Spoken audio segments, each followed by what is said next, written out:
Hi there, Terry back again. Hope I find you well. Welcome to my latest video, and we have another one about action comics. And this is from 1970, and that is correct. Says it on there, 1970.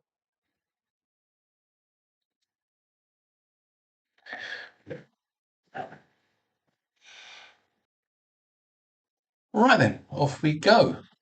And we begin with number 384 with a January cover date. And the cover is by Kurt Swan and Murphy Anderson. The story, Carrie Bates, and the pencil and inks by Kurt Swan and George Roussos. And this tale answers the question, what if you put on the wrong costume in the morning? And its title is The Forbidden Costume. Perry White has this to say in the issue. What? Nobody knows where Kent is. Did he chicken out on wearing that idiotic suit? Keep looking. He must be in the building somewhere.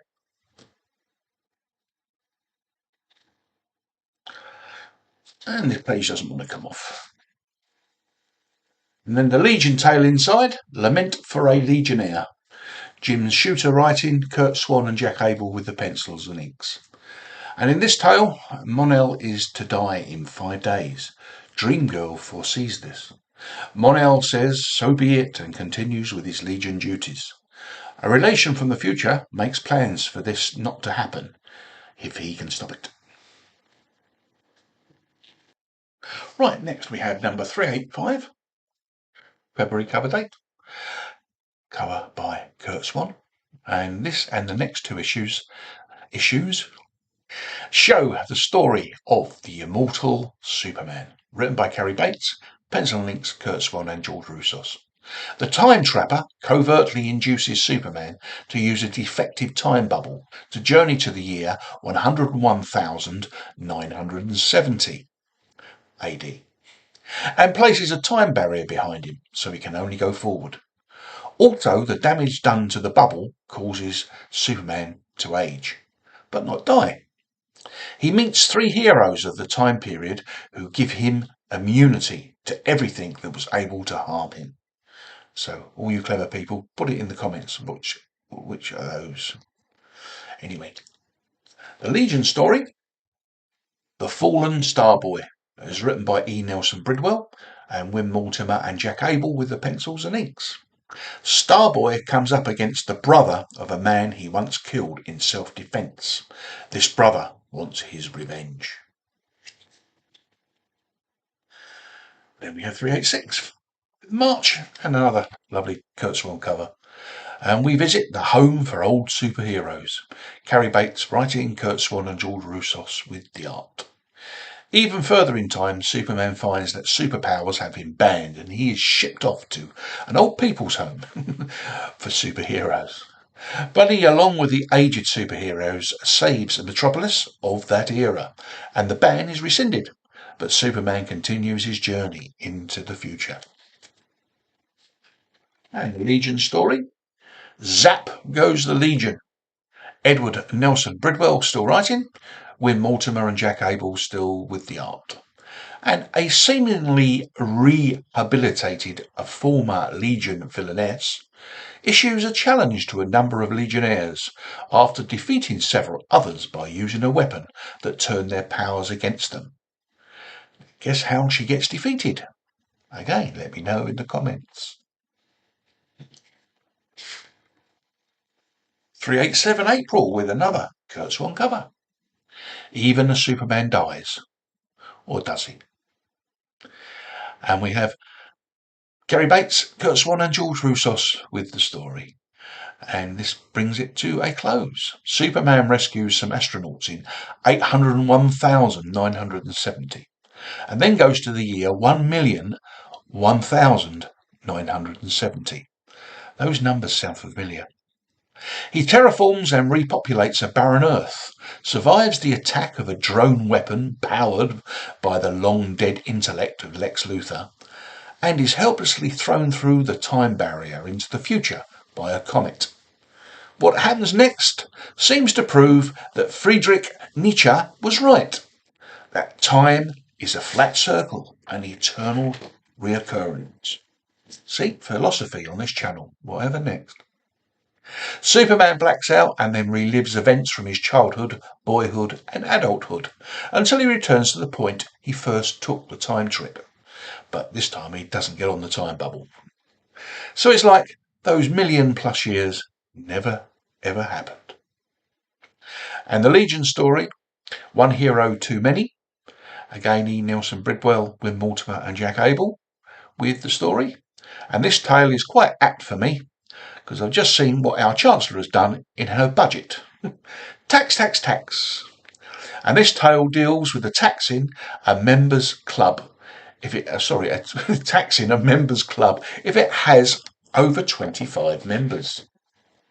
And as of this time, the Legion had 26. So leader at the time, Karate Kid, gives the team 24 hours to drop a member.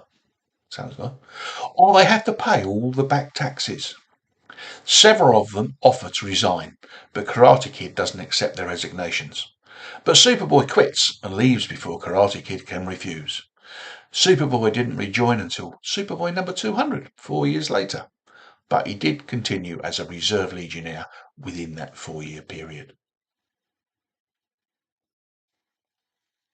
Number 388, May cover date, another Kurt Swan cover.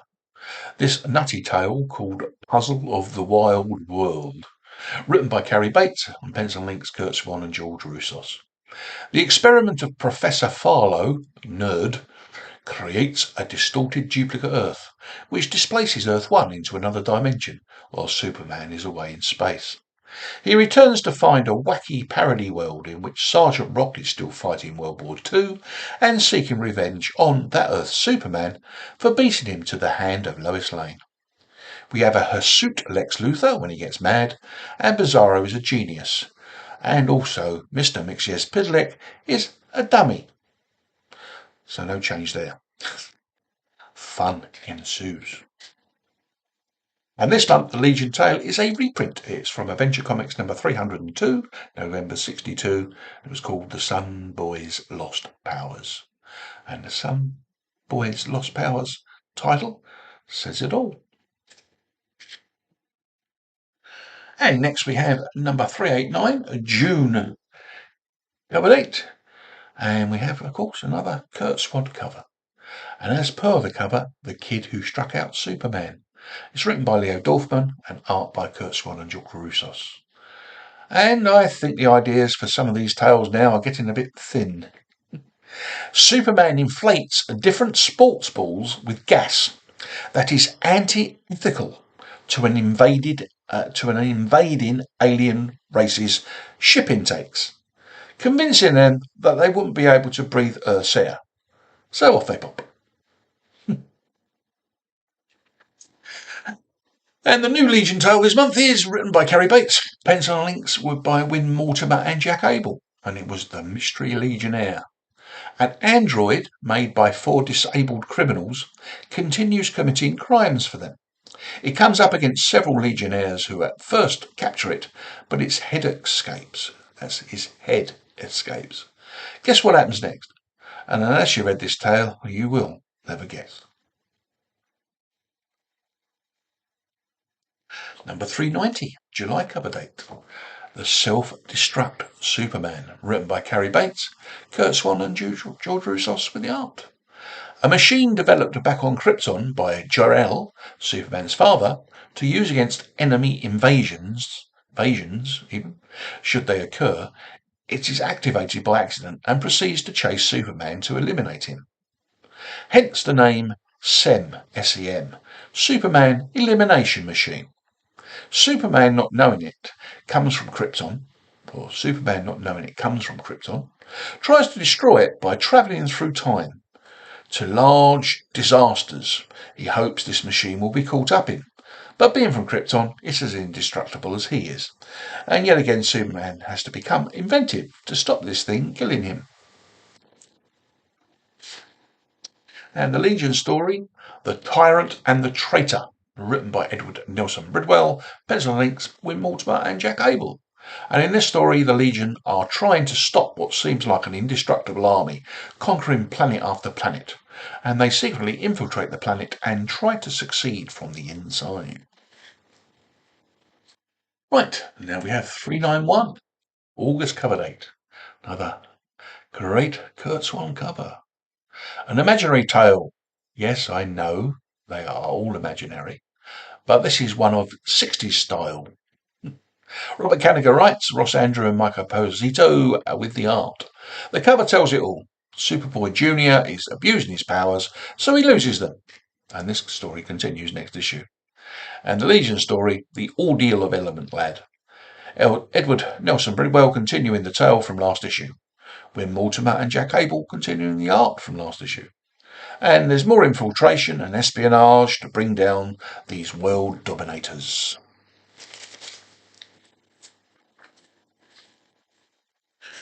392 September cover date. Cover by Kurt Swan. Robert Kanigher writing, Ross Andrew, Mike Esposito, pencils and inks. The Shame of the Super Son seems the wrong title for the completion of this story, being Superboy Jr. saves his father's life, and then Superman regrets using the gold kryptonite. So I wonder what he does. And we have Cary Bates writing, Wim Mortimer and Jack Abel with the art for the Legion tale, and this one was called The Legionnaires Who Never Were. Coming back from a mission, Saturn Girl and Princess Projectra, should say, find that there is no record of their membership in the Legion, and none of the Legion know them. And next we have 393 October cover date. Kurt Swan again with the art. Superman meets Super Houdini. Leo Dorfman writes, and Kurt Swan and Murphy Anderson with the art. The Houdini guy on the cover is actually an ex-con who is blackmailed by some underworld thugs. They won't reveal who he really is if he helps break out their boss from prison. Will he or won't he help them? Superman comes up with an idea that could help. And this second story is my favourite 8-page story with Superman anyway. I did a video for this and I'll leave it at the bottom there if you want to read it. It's a lovely tale.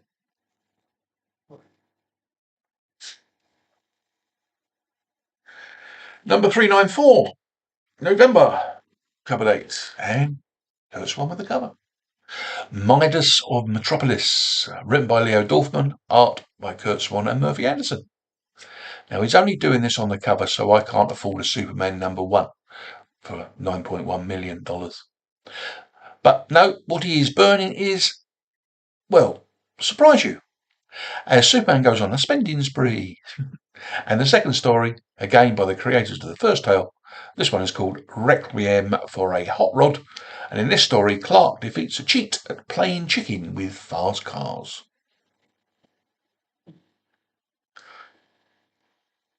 And the last issue for this year, and it's got a December cover date, and the cover is by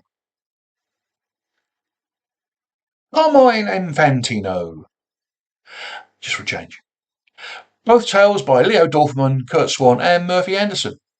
First we have The Secrets of Superman's Fortress. Superman is given a tour of his fortress to Lois Lane. She notices a room marked prohibited, and Superman refuses to answer any questions about it. Now you're going to think later Lois breaks in, but no. Superman returns to the room where inside there is a single feathered plume. He then plays a tape reminding him of an adventure a while ago that becomes an unrequited love story.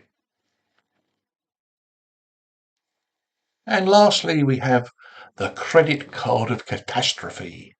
Supergirl dresses up as a gypsy fortune teller and hypnotizes Superman to find out if he can be persuaded to commit crimes. The reasoning behind this is sound, but her ultimate question isn't answered. That's it then. Another year done. Another video done.